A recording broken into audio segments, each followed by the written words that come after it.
Holy shit, is frozen over. Oh my gosh. I can't believe it moved. It moved. It didn't move on its own accord though, we pushed it. No. This battery's dead as. Do you want to learn about some sweet tuner parts that you could take home for free? Well, we've got news for you. We will be reviewing authentic performance parts and giving them away to one lucky enthusiast. Check out our webinars live now on slipanglemedia.com. Gain some knowledge of these sweet tuner parts and have the opportunity to take them home for absolutely free with great odds.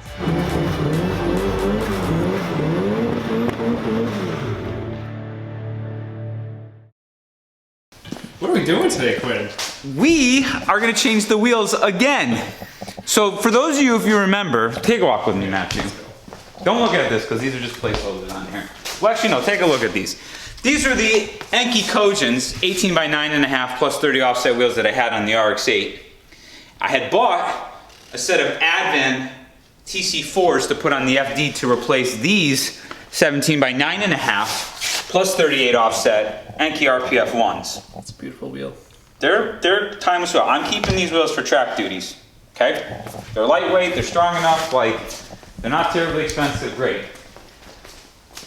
But what about the TC4s? I put the TC4s on the FD. I love the way these TC4s look, but they're 18 by 9.5 plus 38 offset. The problem here, kids, is that the FD has small wheel arches. It's meant for, like, 17 is like kind of the max you can go. So the car looked kind of donk. I mean, you could see it with those Enki Kojins on there. The car looks kind of donk. So I threw them on the RX-8 because I was like really tempted to see what they look like, and oh, they just look. They fit this car so well. They just look so pretty on here. So I said, okay, I'm keeping the TC4s on here. I threw the Kojins on the FD as placeholders, and the reason why I'm not running the Yankees is because those tires are fried from the last episode of the slip angle that we filmed, which is actually the last time I really drove the FD, which is a long time ago. That was like 2 years ago. It's been a long time. Let's do a flashback video right now. Boop.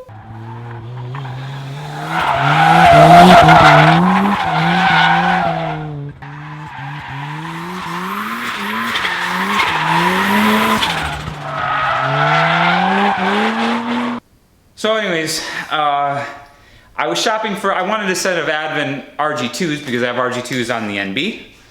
I have RG2s on the AP1 S2000.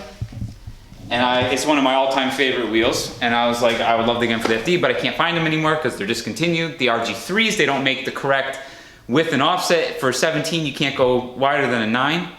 But the offsets are high and they have like the front wheel drive concave face. I wanted concave spoked wheels for the FD. So I started looking for TE37s, but I didn't want to spend that much money. But our friend Tommy F. Yeah, who's local. Does he like TEs? Yeah, I think he likes tees because he always seems to have them, like they're like falling out of his ears, like in his pants, like I don't know, the guy's got tees up the ass. So he had a set, they were white and silver, two like matching, but like they were never run, but they were just already powder coated. So I took them, bought them from him. I had them powder coated silver because I'm a silver plain Jane guy. And they're back, and Matthew brought a bunch of wheels and tires to get mounted, so I gave him my set of tires that I had for it, and I'm gonna put them on the car tonight. So pumped to see these. That was a mouthful to say. But yeah, so we're going to weigh. We're gonna weigh. Because what are the size differences between the RPF 1s and the TEs? So here's the thing I gotta say. So to get the concave face on the TE37s, on a 9-inch wheel, you need a 22 millimeter offset. And I think on the 9.5, I don't even know what offset you need. I want to say it's at least like a low 30-ish to get the concave face. Now, if there's one thing I learned during that last episode, the slip angle, is that a 17 by 9.5 plus 38, which is well revered as a great size for the FD. Granted, I don't run a lot of camber on this car, which that's something I'm going to change. I do want to add more front camber. The rear I'm kind of going to leave. Is that with a 255/40/17 tire, it ripped my fender liner, and it also wore away my wheel liners, my wheel well liners a little bit in the front. If you're looking at the wheel face at the 9 o'clock position. So it's a little bit too big of a tire. I don't love how a turbo street ported 13B with a big single is dogless and lower RPM. So having a wide A taller tire like this is definitely not doing it any favors. So with the 9-inch wide with a 22 offset, this sticks out more than the 9.5 with a 38 offset. But I went down to a 235 40/17 tire because this is just going to be my street wheel and tire setup, which I don't want super grippy. These are Toyo Proxys Sports. They're 240 treadwear. If you look at the tread pattern, this looks just like a Michelin Pilot Super Sport type of treadwear. These may still be too grippy. 240 doesn't mean anything because the manufacturers can put whatever they want for tire ratings on these things. But looking at this tread pattern, I think this is going to be somewhere like a Super Sport. I'm hoping it's less grippy because it's a Toyo. And Toyo, being a Japanese company, they seem to make their tires a little bit more hoon tolerable. They like bigger, they can handle bigger slip angles and not get too bent out of shape. So it's heat management, so they don't shred apart, but also allowing the car to be playful. So I'm hoping that this is a decent combo. So the 235 40/17 is a much smaller sidewall and overall diameter. And I think we could probably get this on camera. Well, it's not that much smaller. I think it's like 0.8 or 0.6 inches. It's a little bit smaller. I don't know if it translates on camera. Those have been on the car for a while too. Yeah, I mean these are worn down also, and these are brand new. So, you know, it's not that much shorter, but it is a little bit shorter. But the idea is I'm hoping that with like a little bit of a stretch, a little bit of a smaller diameter, it'll help gearing. It won't be as prone to ripping into the fenders because these are going to stick out more. I am going to realign the car. I'm going to add more front camber to it because I'm probably going to need it to clear them. But you know, you could see like this is definitely a wider footprint. You know, so I'm hoping the narrow footprint will make the car drive a little bit nicer, a little bit more hoon friendly, and it won't like rip my wheel well or fender apart. A little bit more stretch on these guys too. Yeah, and honestly, a little bit of stretch is nice because it makes the sidewall that much firmer. You get more feedback and stuff. And also, I don't know if you guys know this, but this car doesn't have power steering in it.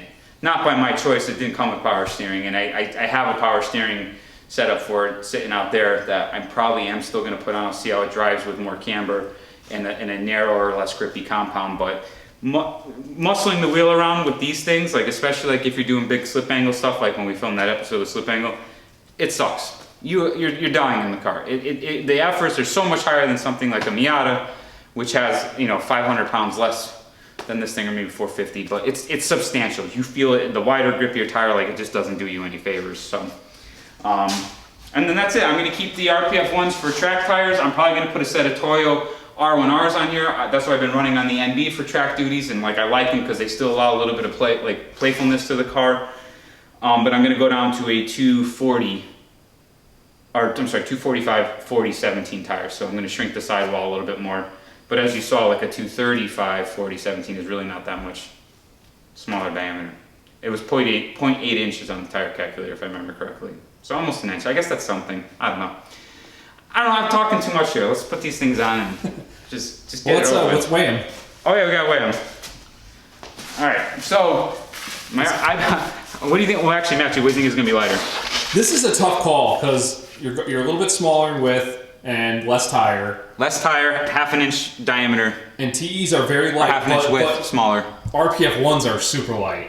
It's going to be close, I think, because I think TEs in the same size as RPF ones are going to be a little bit heavier, but these are a little bit smaller. All right, pause in the comments, or pause your video and leave it in the comments what you think is going to be lighter. Here you go.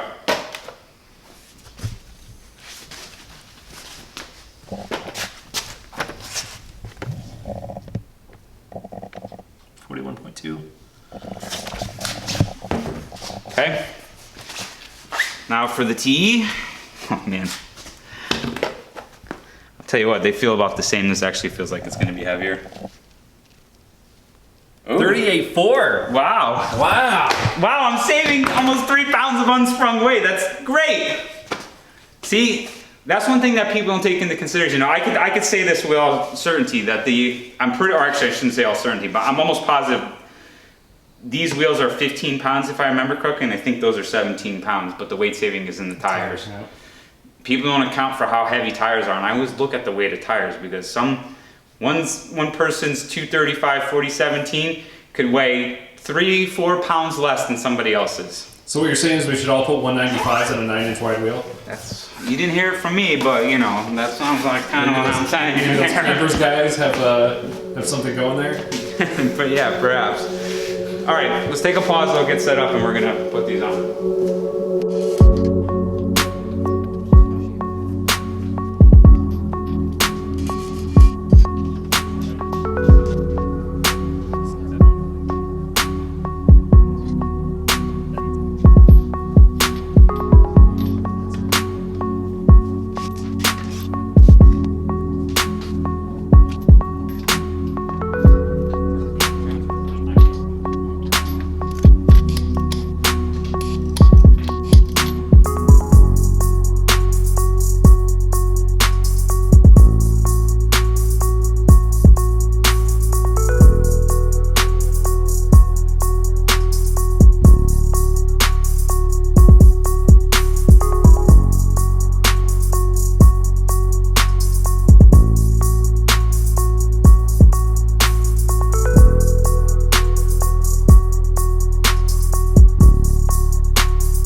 You know, I wanted a set of RG2s, but silver, like just pure silver TE37s,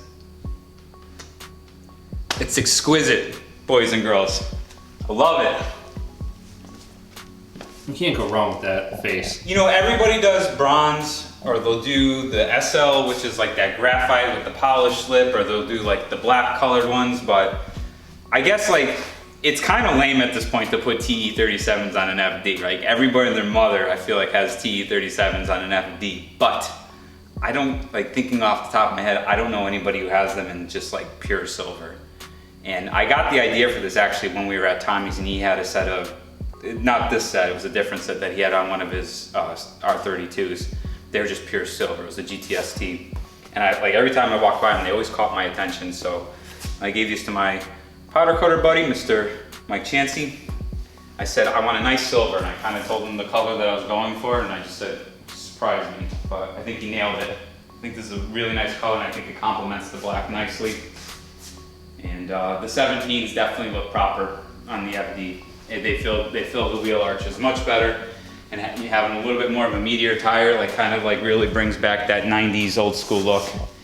And I thought that these were actually going to be a pretty tight fit, but looking at them, the stretch of the 235 with I think this is around 1.3 degrees negative camber right now. The stretch of the 235, I feel like these, I might even be able to drive the car with these for now. I'm still gonna add more camber to the front, probably like closer to around -2 and keep the rear around like -1, 2 where it's at now. So maybe we'll just throw a little camber in it and see if that doesn't jack the alignment up too much. But yeah, I'm very happy. Tommy, thank you very much again. Happy I finally put these things on. They've been sitting in the garage for almost a year, so. Has it been that long? I think so. Well, maybe not. No, I bought these at the beginning of winter, last winter, so. Well, I guess that's almost a year, right? So, between getting them and having them powder coated and then getting tires and putting them on, yeah, so it's a long process. Sweet. So how do you want to close this out? I don't know. Check out our webinars, guys. We are giving away some pretty awesome car parts. Those two things right there. I threw my gloves on here. But yeah, we review them, we give it away. We limit the seats so it's, you know, you have a very good chance of taking it home, but we want to do something a little bit different, and this helps us support the channel. We're not asking for Patreon, we're not asking for donations. Matthew and Ryan have families and they got to eat too. And so stuff like this we figure is a good way to support the channel, but also put some cool tuner parts in your guys' hands. So that's all I got to say about this one, Matthew. Do you have anything else to say? No, I think they're perfect. So the webinars or the wheels? Both. I couldn't agree more, my friend. That's it for this one, guys. Done.